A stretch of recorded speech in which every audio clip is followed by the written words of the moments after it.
हे भगवान मैं చెయ్యని తప్పు లేదు हे भगवान ఓ చెయ్యి జారిపోయింది మంట కలిసిపోయింది ఈ నా జీవితం దేవుడా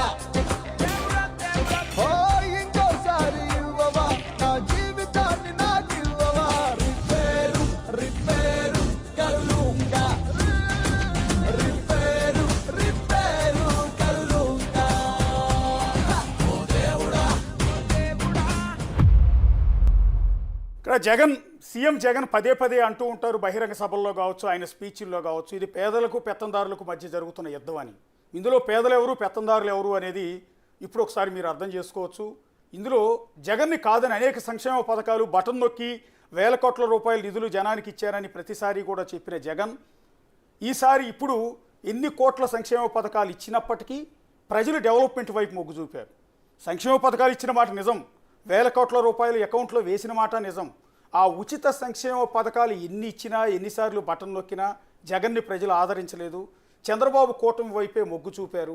అంటే ఈ సంక్షేమ పథకాలు కాదు మాకు కావాల్సింది, అభివృద్ధి కూడా కావాలి.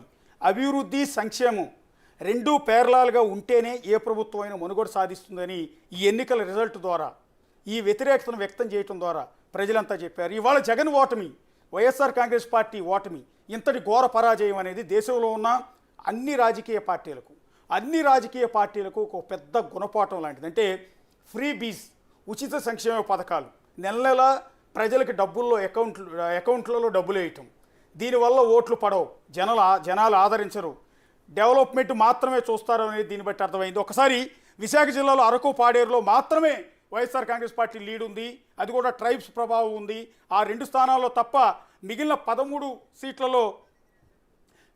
13 స్థానాల్లో టీడీపీ కూటమి లీడ్లో ఉంది. అట్లాగే వైజాగ్లో ఋషికొండది ఒక ప్రత్యేక స్థానం. నాగరాజు మీకు బాగా ఐడియా ఉంది. ఋషికొండని తవ్వటం అనేది వైసీపీకి నిజానికి శాపమైంది. ఋషికొండ జోలికి వెళ్ళొద్దు అని చాలా మంది చెప్పారు. ఋషికొండ అనేది విశాఖ ప్రజలకు ఒక సెంటిమెంట్. అలాంటి కొండ మొత్తాన్ని కూడా తవ్వేసి దాని మీద జగన్ నివాసం కోసం ఒక ఇల్లును కట్టుకోవటం అనేది తీవ్రమైన విమర్శలు. విశాఖ ప్రజలు దాన్ని చాలా సీరియస్గా తీసుకున్నారు. అందువల్ల విశాఖ జిల్లాలో ఉన్న మొత్తం 15 నియోజకవర్గాలు మాత్రమే వైసీపీ లీడ్ ఉంది, 13 స్థానాల్లో టీడీపీ లీడ్ ఉంది. ఏకంగా ఋషికొండ మీద జగన్ నివాసం కోసం కట్టిన కొత్త బిల్డింగ్ మీద టీడీపీ కార్యకర్తలు వెళ్ళి జెండాలు ఎగరవేస్తున్న దృశ్యాలను మీరు ఒకసారి చూడొచ్చు.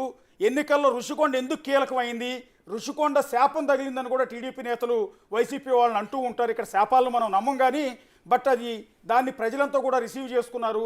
ఆ ఋషికొండను తవ్వివేయటం అనేది చాలా సీరియస్గా తీసుకున్నారు. 13 స్థానాల్లో విశాఖ జిల్లాలో టీడీపీ కూటమికి కట్టబెడుతున్నారు. నాగరాజు రైట్ అశోక్, మీరు చెప్పింది కరెక్ట్. 2019లో ఎగ్జాక్ట్గా అక్కడ 11 స్థానాల వరకు వైసీపీ గెలిచింది, కేవలం 4 స్థానాల్లో తెలుగుదేశం పార్టీ అప్పుడు విజయం సాధించింది. ఇప్పుడు పూర్తిగా రివర్స్ అయింది.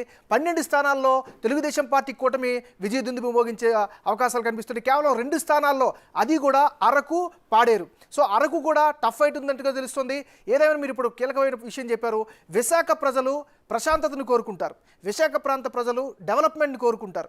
విశాఖ ప్రజలు ఎప్పుడు కూడా ఒక సామరస్యమైనటువంటి వాతావరణం. మీరు ఒకసారి విశాఖ ప్రజలు చాలా శాంత స్వభావాలు. నిజంగా ఉత్తరాంధ్ర మొత్తం శ్రీకాకుళం, విజయనగరం, విశాఖపట్నం 3 జిల్లాల ప్రజలు శాంత స్వభావాలు. కోస్తా రాయలసీమతో కంపేర్ చేస్తే వాళ్ళంతా చాలా ప్రశాంతతను కోరుకుంటారు. కానీ అలాంటి విశాఖ జిల్లాలో వైసీపీ నేత విజయసాయి రెడ్డి అక్కడ ఇన్ఛార్జిగా ప్రకటించిన తర్వాత అక్కడికి వెళ్ళిన సందర్భంలో ఆయన మీద అనేక వివాదాలు, ఒకటి భూ కబ్జాలు కావచ్చు, అక్కడ ఉన్న అనేక అలిగేషన్స్ ఆయన మీద రావటం.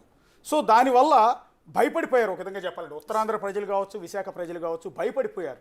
ఎక్కడెక్కడ వాళ్ళు వస్తూ ఉన్నారు, ఇక్కడ రాజధాని అంటూ ఉన్నారు, ఇక్కడ విజయసాయి రెడ్డి మీద వచ్చిన అలిగేషన్స్ కావచ్చు, భూ కబ్జాలు కావచ్చు, వీటన్నిటితో అక్కడ ప్రజలంతా కూడా భయపడిపోయారు, మార్పును కోరుకున్నారు. అందుకని వైసీపీని కాదని టీడీపీ కూటమికి 13 స్థానాల్లో కట్టబెట్టారు. ఇంకొకటి ఇప్పుడు మనం విజువల్స్లో చూస్తున్నాం స్క్రీన్ మీద, ఒకసారి స్క్రీన్ మీద చూడండి. అది విశాఖ ఋషికొండ.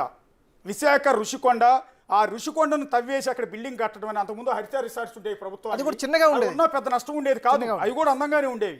కానీ అలాంటి కొండ మొత్తాన్ని బోడుగుండు చెక్కినట్టు చెక్కేసి దాని మీద సీఎం కోసం విశాఖ రాజధానిగా మార్చిన తర్వాత సీఎం నివాసం ఉండటానికి, అది కూడా సీ వ్యూ అంటే సముద్రం ఎదురుగా కనిపించేలా ఋషికొండ మీద ఆయన ఒక పెద్ద రాజభవనాన్ని కట్టుకున్నారు. ఒక విధంగా చెప్పాలంటే ఒక పెద్ద ప్యాలెస్ని కట్టారు. ఆ ప్యాలెస్ని చూడటానికి కూడా మీడియా ప్రతినిధులు కావచ్చు, పొలిటికల్ పార్టీల నేతలు కావచ్చు, ఏ ఒక్కరూ ఇంతవరకు అడుగుపెట్టలా. ఈ రోజు వరకు ఎవ్వరు అడుగుపెట్టలా. కానీ కొద్దిసేపటి